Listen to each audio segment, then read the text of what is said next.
Hi welcome to my channel cherry Varshita beauty tips. మెడ మీద ఉండే ముడతలు మరియు నలుపు తగ్గించుకోవాలంటే ఈ వీడియోలో చెప్పిన విధంగా ఫాలో అవి చూడండి. చర్మం అనేది ముడతలు పడడం అనేది చాలామందికి ఉండే సమస్య. కొంతమందికి అయితే మరీ విపరీతంగా ముడతలు పడి మెడ అనేది నలుపుగా మారుతుంది. అటువంటి నలుపును మరియు ముడతలను తగ్గించుకోవాలంటే ఈ వీడియోలో చెప్పిన విధంగా చిన్న చిట్కాలను పాటించి చూడండి. ఫస్ట్ రెమెడీ, నువ్వుల నూనె లేదా కొబ్బరి నూనెను తీసుకొని నెక్ పైన మసాజ్ చేయాలి. ఇలా మసాజ్ చేయడం వల్ల ముడతలు అనేవి తగ్గి స్కిన్ అనేది టైట్గా మారుతుంది. సెకండ్ రెమెడీ, యాపిల్ సైడ్ వెనిగర్లో యాంటీ ఏజెంట్ గుణాలు ఉంటాయి. ఇవి మెడపైన ముడతలు మరియు గీతలను అనేది తగ్గిస్తాయి. యాపిల్ వెనిగర్ను మెడపై అప్లై చేసి పావు గంట తర్వాత వాష్ చేసుకోవాలి. ఇలా డైలీ చేయడం వల్ల నెక్ మీద ఉన్న ముడతలు అనేవి తగ్గుతాయి.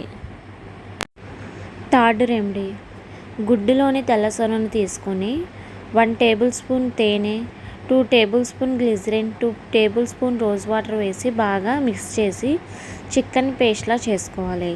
ఇలా తయారు చేసుకున్న పేస్ట్ని నెక్పై అప్లై చేసుకుని 20 నిమిషాల తర్వాత వాటర్తో వాష్ చేసుకోవాలి. ఇలా 2 డేస్కి ఒకసారి చేయడం వల్ల మంచి రిజల్ట్ ఉంటుంది.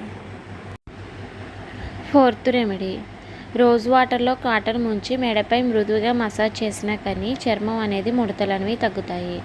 చర్మం అనేది ముడతలు తగ్గి చర్మం అనేది నిగారింపుగా మారుతుంది. ఫిఫ్త్ రెమెడీ, టమాటా ముక్కలను కట్ చేసుకుని మిక్సీ చేసుకోవాలి. ఇలా మిక్సీ చేసుకున్న దాంట్లో కొంచెం పసుపు వేసి బాగా మిక్స్ చేసి ఫేస్కి నెక్ కూడా అప్లై చేసి మసాజ్ చేసుకుని వాష్ చేసుకోవాలి. ఇలా చేయడం వల్ల స్కిన్ అనేది వైట్నింగ్గా మారుతుంది మరియు ముడతలు మచ్చలు అనేవి కూడా తగ్గుతాయి. సిక్స్త్ రెమెడీ, బియ్యం పిండిలో కొంచెం రోజ్ వాటర్ వేసి బాగా మిక్స్ చేయాలి. ఇలా మిక్స్ చేసిన దాన్ని నెక్కి ఫేస్కి కూడా అప్లై చేసుకోవచ్చు. అప్లై చేసుకున్న తర్వాత ఆరిన తర్వాత వాటర్తో తడి చేసుకుంటూ మసాజ్ చేసుకుని వాష్ చేసుకోవాలి. ఇలా చేయడం వల్ల చర్మం అనేది మృదువుగా మరియు టైట్గా కూడా మారుతుంది. సెవెంత్ రెమెడీ, శనగపిండి తీసుకుని దాంట్లో 1 టేబుల్ స్పూన్ పెరుగు వేసి బాగా మిక్స్ చేయాలి. ఇలా మిక్స్ చేసిన దాన్ని నెక్కి ఫేస్కి కూడా అప్లై చేసుకోవచ్చు. అప్లై చేసుకుని ఆరిన తర్వాత వాటర్తో తడి చేసుకుంటూ మసాజ్ చేసుకోవాలి. ఇలా చేయడం వల్ల స్కిన్ అనేది టైట్గా మారుతుంది మరియు మచ్చలు అనేవి కూడా తగ్గుతాయి. పింపుల్స్ వల్ల వచ్చిన మచ్చలు కూడా తగ్గుతాయి. ఈ వీడియో కనుక నచ్చినట్లయితే లైక్ చేయండి, షేర్ చేయండి. మరిన్ని వీడియోల కోసం మా ఛానల్ని సబ్స్క్రైబ్ చేయండి.